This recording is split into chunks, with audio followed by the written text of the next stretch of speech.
ఒకటే చెప్పాను, రాష్ట్ర ప్రభుత్వం తరపు నుంచి మనస్ఫూర్తిగా తప్పు జరిగింది, బాధ్యత తీసుకుంటున్నాం, క్షమాపణలు రాష్ట్ర ప్రజలందరికీ,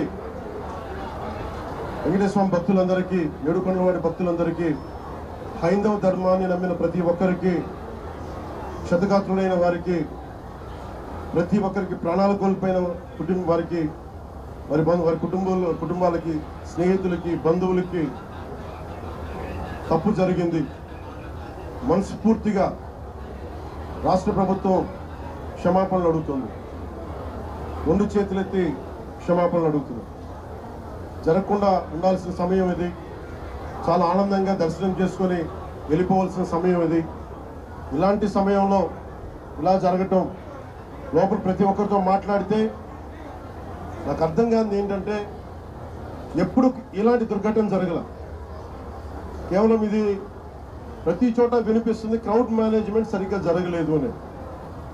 ముఖ్యంగా ఆడవారికి నలిగిపోవడానికి ప్రత్యేకించి చాలా సేఫ్ ప్లేస్ ఇది. మిగతా మనకి టికెట్లు ఇచ్చే చోట కంటే కూడా ఇది క్షేమం అని చెప్పి అందరూ ఎక్కువ మంది మహిళా భక్తురాలు ఇక్కడికి వచ్చారు. ఇది చంద్రగిరి, తిరుపతి నియోజకవర్గానికి అందుబాటులో ఉండే కేంద్రం ఇది. దానివల్ల ఎక్కువ ఒత్తిడి ఉంది. పోలీసులను పెట్టారు, టీటీడీ సిబ్బంది ఉన్నారు. ఇంతమంది ఉండి కూడా 6 మంది ప్రాణాలు కోల్పోవటం, 24 మంది పైన క్షతగాత్రులు అవటం, ఇది చాలా ఆవేదన కలిగించింది. ప్రతి ఒక్కరిని బాధ్యతలను అడుగుతా ఉంటే ఒకటే చెప్తా ఉన్నా, మేము ఎంతో నమ్మకంతో వచ్చాం ఇక్కడికి, మాకు ఇలా అయిపోయింది. వాళ్ళు బాధపడుతుంటే ముందు పేరున వారొక్కరికి, ప్రతి ఒక్కరికి క్షమాపణలు తెలియజేశాను. దీనికి బాధ్యులైన వారిని ఖచ్చితంగా వారికి బాధ్యత తీసుకొని వారికి ఎలాంటిది పడాలో అది శిక్ష అంటావా, చర్యలు ఉంటాయి ఖచ్చితంగా. దీనికి నిజంగా వ్యక్తిగతంగా చాలా కదిలించేసింది నాకు ఈ సంగతి.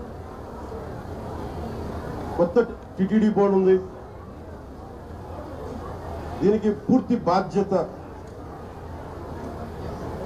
ఎగ్జిక్యూటివ్ ఈఓ టిటిడి గారి బాధ్యత తీసుకోవాలి, అడిషనల్ ఈఓ ఆయన బాధ్యత తీసుకోవాలి, డిప్లాయ్ చేసిన ప్రతి పోలీస్ అధికారి బాధ్యత తీసుకోవాలి. దీనికి ఇప్పుడే చెప్తా ఉన్నాను, పోలీసుకి కూడా ప్రెస్ మీట్ ఉంది. ఇలాంటి సందర్భంలో వస్తున్నామంటే కూడా క్రౌడ్ మేనేజ్మెంట్ పోలీసులకి అలవాటు కాలేదు. ఇప్పుడే చూస్తున్నాం కళ్ళ ముందు.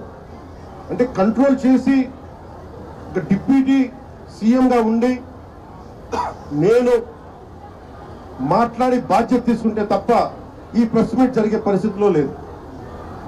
పోలీస్ శాఖ అధికారులు బాధ్యత తీసుకోవాలి. ఇంత క్రౌడ్, గరుడ సేవకి 4 లక్షల మంది పైచిలుకు వచ్చినప్పుడు ఎప్పుడు జరగని దుర్ఘటన 2500 మంది జరిగితే వచ్చింది ఎందుకు జరిగింది? దీనికి చాలా లోతుగా దీని మీద ఎంక్వైరీ పడాలి. ఈఓ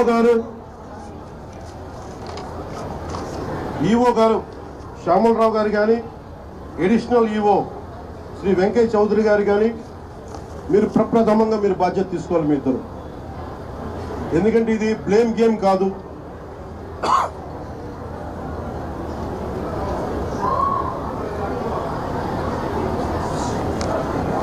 ఇది లాస్ట్ టైం కూడా చెప్పాను, ఇది ఆంధ్రప్రదేశ్ ప్రభుత్వం అపాయింట్ చేసిన బోర్డు. ఇది రోజువారీ ఏం జరగాలి, భక్తులకి ఎలాంటి ఇబ్బందులు లేకుండా దర్శన భాగ్యం కలగాలి, దర్శన సౌకర్యాలు కల్పించాలి, ఇది దీని బాధ్యత. ఈ బాధ్యతలో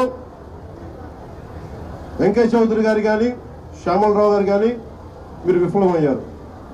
ఈరోజు మేము వచ్చి గౌరవ ముఖ్యమంత్రి గారు కానీ, కేబినెట్ మంత్రులు కానీ, నేను కానీ మేమందరం వచ్చి ఈ రోజున మీరు సరిగ్గా చేయనందువల్ల మేము తిట్లు తింటున్నాం. ఈరోజు పోయిన ప్రాణాలను తీసుకురాలేం, జరిగిన గాయాలని మాన్పలేం. ఆ ట్రామా, శారీరక గాయాలు మాన్తాయేమో కానీ మానసికంగా జరిగింది నాకు తెలుసు. మీరే చూసారు ఇప్పుడే. క్రౌడ్ ఒకసారి వదిలేస్తే దానికి మైండ్ ఉండదు, దానికి అందరూ ముందుకెళ్ళిపోవాలి అని చెప్పి ఒక క్రౌడ్ మైండ్ ఉంటుంది. ఇది పోలీస్ శాఖకు తెలుసు. భక్తులు ఒకటే చెప్తా ఉన్నారు, ఎస్పీ గారి దృష్టికి డీజీపీ గారి దృష్టికి కూడా తీసుకొస్తున్నారు. పోలీసులు హెల్ప్ చేసిన వ్యక్తులు ఉన్నారు, నలిగిపోతే రక్షించిన వాళ్ళు ఉన్నారు, కొంతమంది పోలీసులు చోద్యం చూస్తూ నిలబడతా ఉన్నారు. రెండు నా దృష్టికి వచ్చినాయి. కొంతమంది బాధితులు సహాయం చేశారు, మాకు పోలీసు మాకు అండగా ఉన్నారు, ఇవి ఉన్నాయి.